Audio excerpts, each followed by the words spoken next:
I've been supported by the Princess Project for nearly 2 years, or just over. I'm a single mum. I've got a daughter who's just coming up to 22 and a little boy, Leo, who's 3. I broke up with his dad just before the very first lockdown. I was on maternity leave at that point.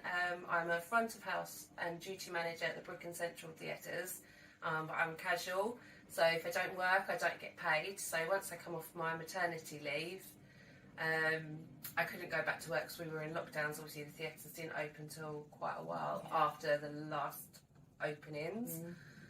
Can you remember how we met?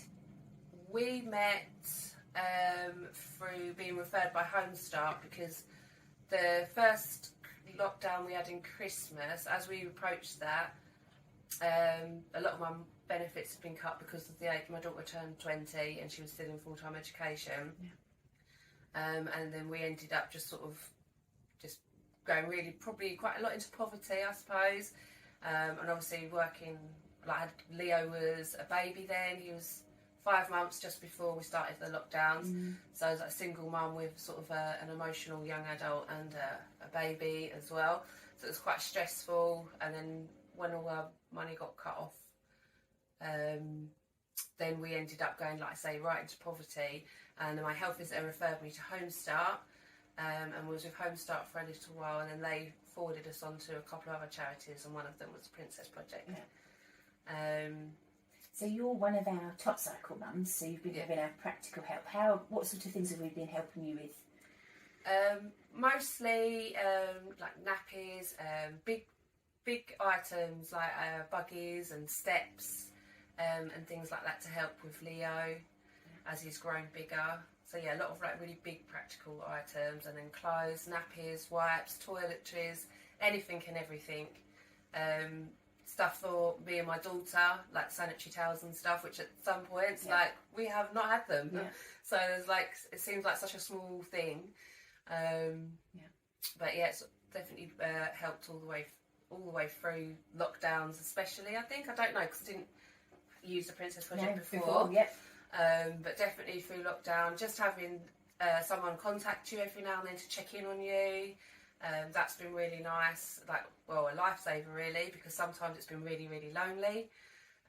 You don't, like, so even when you're really lonely, and Home Start let us go as well. Sorry, it's all a bit back to front. Home Start let us go just before this Christmas gone, and the Princess Project has continued to support us. It's been like a bit of a safety net really, like a cushion. Because whether you need someone to talk to, or you're not going to get that bag of nappies, or like Leo's going into his next stage and I haven't got a potty or a step, and I'm like, I haven't got any money, or even access. It's not even always about money for me. I don't drive. The town that I live in, there's no big supermarkets that are really close to me, or like places where you can spend your money like resourcefully. Really annoys me, because you end up wasting money to me and spending more money because of just the choices of shops that are available.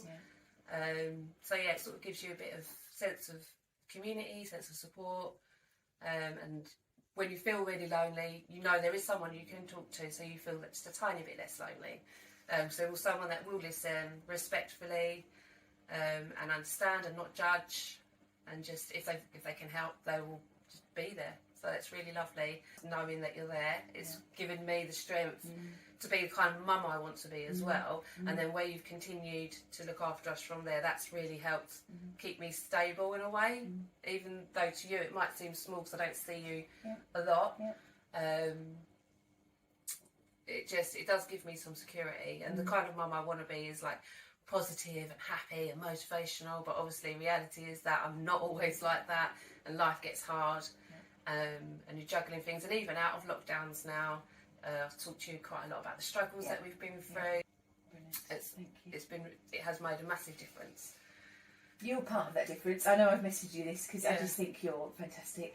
The things you do with both of your children, and your resilience with the way that you've got through this last 2 years. I know I've messaged you this, but you are just really inspirational. So, you know, from our point of view, you are wonderful, and keep doing what you're doing. It's really nice to hear. So yeah, obviously Alison did send me a message about a month ago now, I think it was.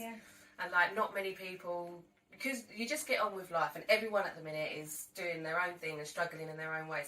you don't hardly ever hear, you know, you're doing really well, you're doing, you know, you're a good mum or whatever, but also as well, you don't always talk about some of the stuff I'll talk to you. I might not talk to friends and family about, because I don't want them to worry or to see me in a certain way or something like that. I don't really worry, no offence, I don't really worry about that with you. And then, when you sent me that message, I had to take a minute, because I was just like, that's really, really nice to hear. It's true. Because you don't know how you come across, because sometimes I think I'm just...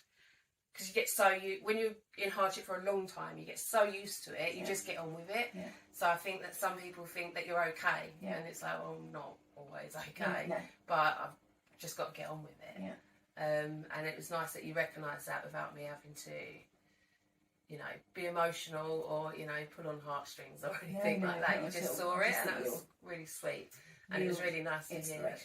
Thank you. Thank you very much.